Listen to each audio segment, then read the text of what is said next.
আওয়ামী লীগ সরকারের সাবেক ভূমিমন্ত্রী সাইফুজ্জামান চৌধুরী ও তার স্ত্রী রুখমিলা জামানের বিরুদ্ধে ইন্টারপোলের রেড নোটিশ জারির আবেদন মঞ্জুর করেছে আদালত।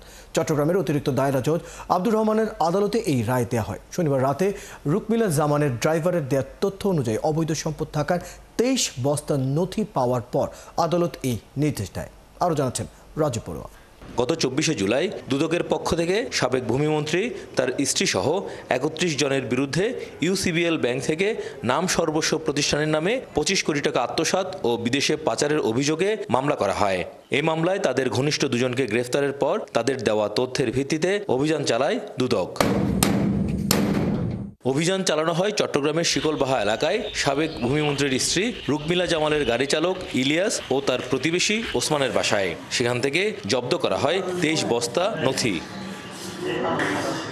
দুদকের উপপরিচালক মশিউর রহমান জানান, এসব নথিতে ছিল বিদেশে কেনা সম্পত্তির দলিল, ট্যাক্স সংক্রান্ত কাগজপত্র, বাড়ি ভাড়ার ভাউচার সহ নানা তথ্য।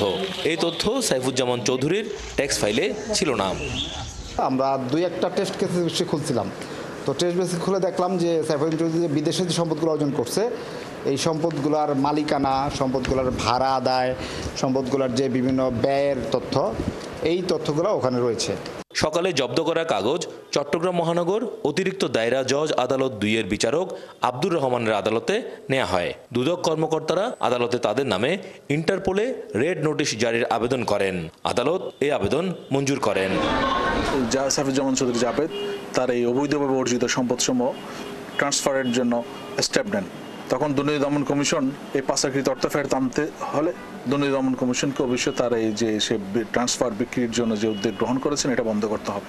এটা বন্ধ করার জন্যই আজকে দুর্নীতি দমন কমিশন বিজ্ঞ আদালতে ইন্টারপোলের মাধ্যমে রেড অ্যালার্ট জারির জন্য একটা আবেদন করেন।